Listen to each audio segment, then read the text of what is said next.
தங்கத்தை உடனே வித்துடுங்க, அதுதான் நல்லது. ஆனந்த் சீனிவாசன் தரும் எச்சரிக்கை.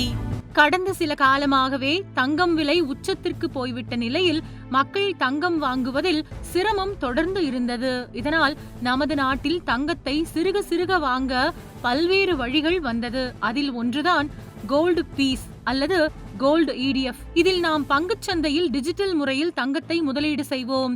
இதனால் வரை இந்த கோல்டு பீஸில் ஒரு விதிமுறை இருந்தது. அதாவது நீங்கள் 100 ரூபாய்க்கு கோல்டு பீஸ் வாங்கினால் அந்த நிறுவனம் 100 ரூபாய்க்கு ஈடாக நிச்சயம் தங்கத்தை வங்கி லாக்கரில் வைத்திருக்க வேண்டும்.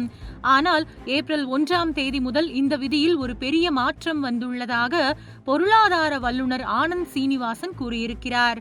இதுகுறித்து அவர் ஒரு வீடியோவில் கூறியிருப்பதாவது, தற்பொழுது தங்கம் விலை விண்ணை தொட்டுவிட்டது. தங்கம் இறக்குமதி செய்ய இந்தியாவிடம் டாலர் தட்டுப்பாடும் நிலவுகிறது. இதனால் 50% மட்டும் தங்கமாக வைத்திருந்தால் போதும், மீதி 50% மார்க்கெட்டில் வைத்துக் கொள்ளலாம் என ரிசர்வ் வங்கி அனுமதி தந்துள்ளது. இது ஒரு ஆபத்தான போக்கு.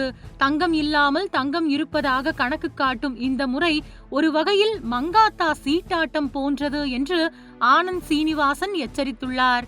சரி, நிலைமை இப்படி போய்விட்டதே என்று தங்கத்தை விற்றால் லாபத்தில் வரி கட்ட வேண்டுமே என்ற கேள்வி பலருக்கும் வரும். இதுகுறித்தும் ஆனந்த் சீனிவாசன் கூறியதாவது, வரி என்பது நீங்கள் ஈட்டிய லாபத்தில் ஒரு பகுதிதான்.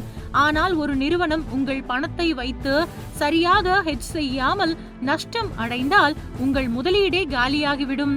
வரி கட்ட வேண்டி இருந்தாலும் பரவாயில்லை, தங்கமாக வாங்கி லாக்கரில் வைப்பதே புத்திசாலித்தனம் என்றும் அவர் கூறுகிறார். ஹார்மூஸ் ஜலசந்தியை ஈரான் மூடுவதும் திறப்பதுமாக உள்ளது. இதனால் உலக அளவில் கச்சா எண்ணெய் விலை ஏற்ற இறக்கங்களை சந்திக்கும்.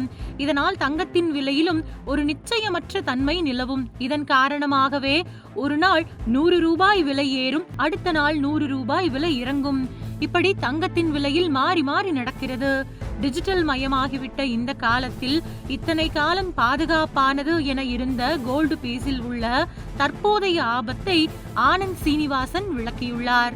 நிறுவனங்கள் முதலீட்டாளர்களின் பணத்தை ரிஸ்கான ஃபியூச்சர் மார்க்கெட்டில் போடுவது எந்த ஒரு விதத்திலும் பாதுகாப்பாக இருக்காது என்பதே ஆனந்த் சீனிவாசனின் கருத்தாக உள்ளது. கண்ணில் பார்க்கும் தங்கம் மட்டுமே உங்கள் சொத்து என்பது பழைய பழமொழியாக தெரிந்தாலும் இப்போதைய சூழலுக்கும் அதுவே சிறந்தது என்பதே உண்மை. புதிய வரிமுறையின்படி தங்கத்தை விற்கும் போது கேபிட்டல் கெயின் வரி கட்ட வேண்டும். இருப்பினும் அது நமது வரி வரம்பிலேயே வரும். உங்கள் மொத்த ஆண்டு வருமானம் 12 லட்சம் ரூபாய் வரம்புக்குள் இருந்தால் நீங்கள் கோல்டு பீஸ் விற்ற லாபத்திற்கு வரி செலுத்த தேவையில்லை. அதாவது 2023ஆம் ஆண்டு ஏப்ரல் 1ஆம் தேதிக்கு பிறகு வாங்கப்பட்ட கோல்டு பீஸ் லாபமானது உங்கள் சம்பளம் அல்லது வணிக வருமானம் போலவே உங்கள் மொத்த வருமானத்துடன் சேர்க்கப்படும். இதற்கு தனியாக 10% அல்லது 20% என்று வரி கிடையாது. எனவே இதை சேர்த்த பிறகு உங்கள் வருமானம் 12 லட்சத்திற்கும் கீழ் இருந்தால் வரி 0 ஆகிவிடும் என்பதும் இதில் கவனத்தில் கொள்ள வேண்டும்.